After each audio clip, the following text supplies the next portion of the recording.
Hello friends, ಎಲ್ಲರಿಗೂ ನಮಸ್ಕಾರಗಳು. ಸ್ಮಿತಾಸ್ ಮಜೆ ಕ್ಯಾಂಡ್ಸ್ಗೆ ನಿಮಗೆಲ್ಲರಿಗೂ ಸ್ವಾಗತ. ನೋಡಿ, ಸಂಕ್ರಾಂತಿ ಹಬ್ಬ ನಾಳೆನೇ ಇರುವಂಥದ್ದು. ಹಾಗಾಗಿ ನಾನು ಸಂಕ್ರಾಂತಿ ಹಬ್ಬಕ್ಕೆ ಸಂಬಂಧಪಟ್ಟಂತೆ ಪ್ರತಿಯೊಂದು ವಿಷಯಗಳ ಬಗ್ಗೆನೂ ಕೂಡ ಮಾಹಿತಿ ಕೊಟ್ಟಿದ್ದೇನೆ. ಇಂದು ನಾನು ನಿಮಗೆ ದಾನದ ಬಗ್ಗೆ ತಿಳಿಸ್ಕೊಡ್ತಾ ಇದ್ದೇನೆ. ನಾವು ಒಂದು ವಿಶೇಷವಾಗಿ ಕೆಲವೊಂದು ವಸ್ತುಗಳನ್ನು ದಾನ ಮಾಡೋದ್ರಿಂದ ನಾವು ಸೂರ್ಯದೇವನು ನಮಗೆ ಅಪಾರವಾದ ಅನುಗ್ರಹ ನೀಡ್ತಾನೆ, ಜೊತೆಯಲ್ಲಿ ನಮ್ಮ ಒಂದು ಕಷ್ಟಗಳನ್ನು ಕೂಡ ಕಡಿಮೆ ಮಾಡ್ತಾನೆ ಅನ್ನೋ ಒಂದು ನಂಬಿಕೆ.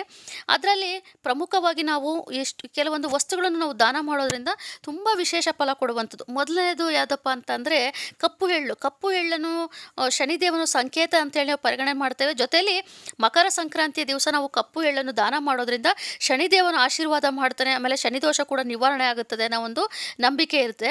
ಹಾಗಾಗಿ ನಾವು ಅವತ್ತಿನ ದಿವಸ ಸ್ನಾನ ಮಾಡಬೇಕಾದ್ರೂ ಕೂಡ ಕಪ್ಪು ಎಳ್ಳನ್ನು ಹಾಕಿಕೊಂಡು ಸ್ನಾನ ಮಾಡುವಂಥದ್ದಾಗಿರ್ಬೋದು. ಹಾಗೆ ಎಳ್ಳನ್ನು ಬೀರ್ತಾ ಇರ್ತೇವೆ. ಯಾವ ಒಂದು ಎಳ್ಳನ್ನು ಈಗಿನ ಏನಾಗಿದೆ ಅಂತಂದರೆ ನಾವು ಬಿಳಿ ಎಳ್ಳನ್ನು ಮಿಕ್ಸ್ ಮಾಡ್ಕೊಳ್ತೇವೆ. ಅವಾಗೆಲ್ಲನೂ ಹಿಂದಿನ ಸಮಯದಲ್ಲಿ ಏನಾಗ್ತಿತ್ತು ಅಂದರೆ ಕಪ್ಪು ಎಳ್ಳನ್ನೇ ಚೆನ್ನಾಗಿ ಅದು ನೆನೆಸ್ಬಿಟ್ಟು ಅದ್ರ ಮೇಲೆ ಸಿಪ್ಪೆ ತೆಗೆದು ಆ ಎಳ್ಳನ್ನು ಹುರಿದ್ಬಿಟ್ಟು ನಾವೇನು ಕಡಲೆ ಕೊಬ್ಬರಿ ಎಲ್ಲವನ್ನು ಹಾಕಿ ಎಳ್ಳು ಬೆಲ್ಲ ತಯಾರಿ ಮಾಡಿರ್ತೀವೋ ಅದಕ್ಕೆ ಹಾಕ್ತಾಯಿದ್ರು.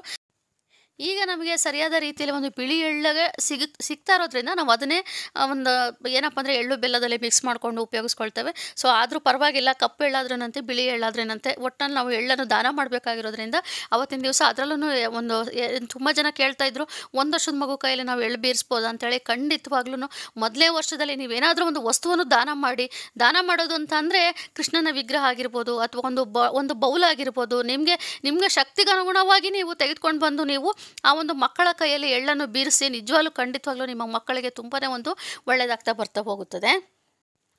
ನಂತರದ ವಸ್ತು ಅಂದರೆ ಬೆಲ್ಲ ಏನಪ್ಪ ಅಂತ ಅಂದರೆ ಬೆಲ್ಲವನ್ನು ದಾನ ಮಾಡೋದ್ರಿಂದ ಸೂರ್ಯದೇವನಿಗೆ ಬೇಗನೆ ಪ್ರಸನ್ನನಾಗ್ತಾನಂತೆ. ಜೊತೆಯಲ್ಲಿ ಬೆಲ್ಲವು ನೇರವಾಗಿ ಸೂರ್ಯದೇವನಿಗೆ ಸಂಬಂಧಪಟ್ಟಿರುವಂಥ ವಸ್ತು ಆಗಿರೋದ್ರಿಂದ ಆ ದಿನದಂದು ನಾವು ಬೆಲ್ಲವನ್ನು ದಾನ ಮಾಡೋದ್ರಿಂದ ಜೀವನದಲ್ಲಿ ಸಂಪತ್ತು ಮತ್ತು ಸಮೃದ್ಧಿಯನ್ನು ಹೆಚ್ಚಾಗ್ತಾ ಬರುತ್ತದೆ. ಹಾಗೆಯೇ ಈಗಾಗಲೇ ನಾನು ನಿಮ್ಗೆ ಹೇಳಿದಾಗೆ ಎಳ್ಳನ್ನು ತಯಾರಿ ಮಾಡಬೇಕಾದ್ರೆ ನಮಗೆ ಅದು ಬೆಲ್ಲ ಬೇಕೇ ಬೇಕು. ಹಾಗಾಗಿ ಅದ್ರ ಜೊತೆಲಿ ಬೆಲ್ಲವನ್ನು ಕೂಡ ನಾವು ಸಿದ್ಧತೆ ಮಾಡಿಕೊಳ್ಳಬೇಕಾಗುತ್ತದೆ. ಇನ್ನು ಕಪ್ಪು ಎಳ್ಳಾಯಿತು, ಈ ಬೆಲ್ಲ ಆಯಿತು. ನಂತರದಲ್ಲಿ ನಮಗೆ ಕಂಬಳಿ ಅಂತಂದರೆ ಬ್ಲ್ಯಾಂಕೆಟ್ಸು.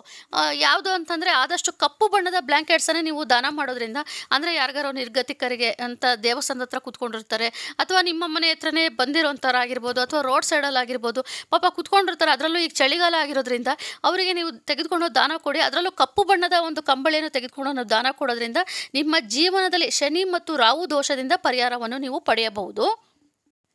ನೋಡಿ, ಮಕರ ಸಂಕ್ರಾಂತಿ ಅಂದರೆ ನಮಗೆ ನೆನಪಾಗುವಂಥದ್ದೇ ಕಿಚಡಿನೂ ಕೂಡ ಒಂದು ರೀತಿಯಲ್ಲಿ ಅನ್ನದಾನ ಮಾಡಿದಂತೆ ಆಗುತ್ತದೆ. ಯಾಕಂದರೆ ನಾವು ಅದಕ್ಕೆ ಹೆಸರುಬೇಳೆ ಮತ್ತು ಅಕ್ಕಿ ಎಲ್ಲವನ್ನು ಕೂಡ ಮಿಕ್ಸ್ ಮಾಡಿಕೊಂಡು ಕಾಳುಮೆಣಸು, ಜೀರಿಗೆ ಪ್ರತಿಯೊಂದನ್ನು ಕೂಡ ತುಂಬ ರುಚಿಯಾಗಿ ನಾವು ಅದನ್ನು ಸರಿಯಾದ ರೀತಿಯಲ್ಲಿ ನಾವು ಒಂದು ಕಿಚಡಿಯನ್ನು ಸಿದ್ಧತೆ ಮಾಡಿಕೊಂಡು ತೆಗೆದುಕೊಂಡು ಹೋಗಿ ನೀವು ನಿಮ್ಮ ಮನೆಯಲ್ಲಿ ನಾವು ಪೂಜೆ ಮಾಡಿಕೊಂಡು ಪ್ರಸಾದವನ್ನು ಸೇವನೆ ಮಾಡೋದು ಬೇರೆ ಆಗುತ್ತದೆ.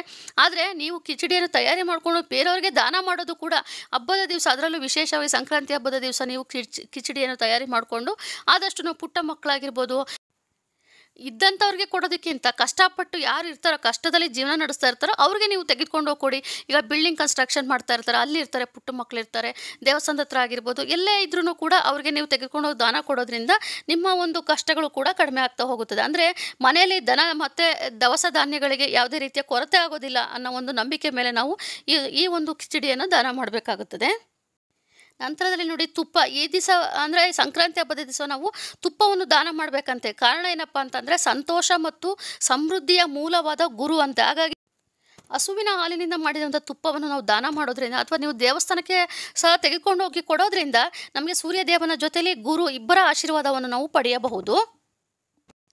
ಇದರಿಂದ ನೀವು ಜೀವನದಲ್ಲಿ ಯಶಸ್ಸನ್ನು ಪಡಿತಾ ಹೋಗ್ತೀರಿ. ಹಾಗೆಯೇ ನಿಮಗೆ ಹಣದ ಕೊರತೆ ಕೂಡ ಇರೋದಿಲ್ಲ.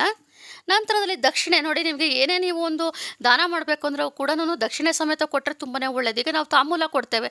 ಈಗಾಗಲೇ ನಿಮಗೆ ಎಳ್ಳು ಬೀರೋದು ಹೇಗೆ ಅಂತ ತಿಳಿಸ್ಕೊಟ್ಟಿದ್ದೇನೆ ನೋಡಿ. ಅದರಲ್ಲಿ ನಾನು ದಕ್ಷಿಣೆ ಸಮೇತನ ಇಟ್ಟು ತಿಳಿಸ್ಕೊಟ್ಟಿದ್ದೇನೆ. ಯಾಕೆ ಅಂತಂದರೆ ಇವತ್ತಿನ ದಿವಸ ನಾವು ಆದಷ್ಟು ದಕ್ಷಿಣೆಯನ್ನು ಕೊಡಬೇಕು.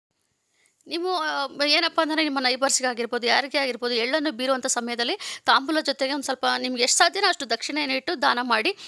ಎಳ್ಳನ್ನು ದಾನ ಮಾಡಬೇಕು ಅವತ್ತಿನ ದಿವಸ. ಒಂದು ಪಕ್ಷದಲ್ಲಿ ನೀವು ಯಾರಿಗೂ ಕೊಡದೆ ಹೋದರೆ ಅಟ್ಲೀಸ್ಟ್ ನೀವು ದೇವಸ್ಥಾನಕ್ಕಾದ್ರೂ ಹೋಗಿ ತೆಗೆದುಕೊಂಡು ಹೋಗಿ ಅಲ್ಲಿ ನೀವು ತಾಂಬೂಲ ಜೊತೆಯಲ್ಲಿ ದಕ್ಷಿಣೆಯನ್ನು ಇಟ್ಟು ನೀವು ಅಲ್ಲಿ ದೇವಸ್ಥಾನದಲ್ಲಿ ಕೊಡೋದ್ರಿಂದನೂ ಕೂಡ ನಿಮ್ಮ ಇಷ್ಟಾರ್ಥಗಳು ಕೂಡ ಈಡೇರ್ತಾ ಹೋಗುತ್ತದೆ. ನೋಡಿದ್ರಲ್ಲ ಫ್ರೆಂಡ್ಸ್, ಈ 6 ವಸ್ತುಗಳನ್ನು ನಾವು ದಾನ ಮಾಡುವುದು ತುಂಬಾ ಒಳ್ಳೆಯದು. ಕಿಚಡಿಯನ್ನು ನಾವು ತಯಾರಿ ಮಾಡಬೇಕಾದ್ರೆ ಸ್ವಲ್ಪ ಅದಕ್ಕೆ ಅವರೆಕಾಳನ್ನು ಸಹ ಮಿಕ್ಸ್ ಮಾಡಿಕೊಂಡು ಕಿಚಡಿಯನ್ನು ಸಿದ್ಧತೆ ಮಾಡ್ಕೊಳ್ಳಿ. ಅವತ್ತಿನ ದಿವಸ ಅದು ತುಂಬಾ ಒಳ್ಳೆಯದು. ಅವರೆಕಾಳನ್ನು ಕೂಡ ನಾವು ದಾನ ಮಾಡಬೇಕು ಅಂತಾರೆ. ಸೊ ಹಾಗಾಗಿ ಇದಿಷ್ಟು ನಾನು ನಿಮಗೆ ತಿಳಿಸ್ಕೊಡ್ಬೇಕಾಗಿರುವಂಥದ್ದು. ಇನ್ನೇನು ನಾಳೆನೇ ಹಬ್ಬ ಇರೋವಂಥದ್ದು, ಎಲ್ಲರೂ ಅವೆಲ್ಲ ಹಬ್ಬಕ್ಕೆ ತಯಾರಿ ಮಾಡ್ಕೊಂಡಿರ್ತೀರಿ. ಎಲ್ಲರೂ ಕೂಡ ಒಳ್ಳೆಯದಾಗಲಿ. ಪ್ರತಿಯೊಬ್ಬರು ಕೂಡ ನನ್ನ ಒಂದು ವ್ಯೂವರ್ಸ್ ಆಗಿರ್ಬೋದು, ಸಬ್ಸ್ಕ್ರೈಬರ್ಸ್ ಎಲ್ಲರೂ ಕೂಡ ನನ್ನ ಕಡೆಯಿಂದ ಸಂಕ್ರಾಂತಿ ಹಬ್ಬದ ಶುಭಾಶಯಗಳು. ಹಾಗೆ ಫ್ರೆಂಡ್ಸ್, ಇವತ್ತಿನ ಒಂದು ವಿಡಿಯೋ ನಿಮಗೆ ಇಷ್ಟವಾಗಿದ್ದಲ್ಲಿ ದಯವಿಟ್ಟು ಆದಷ್ಟು ಶೇರ್ ಮಾಡಿ, ಲೈಕ್ ಮಾಡಿ, ಕಮೆಂಟ್ ಮಾಡಿ, ಹಾಗೆಯೇ ಸಬ್ಸ್ಕ್ರೈಬ್ ಮಾಡ್ಕೊಳ್ಳಿ. Thank you.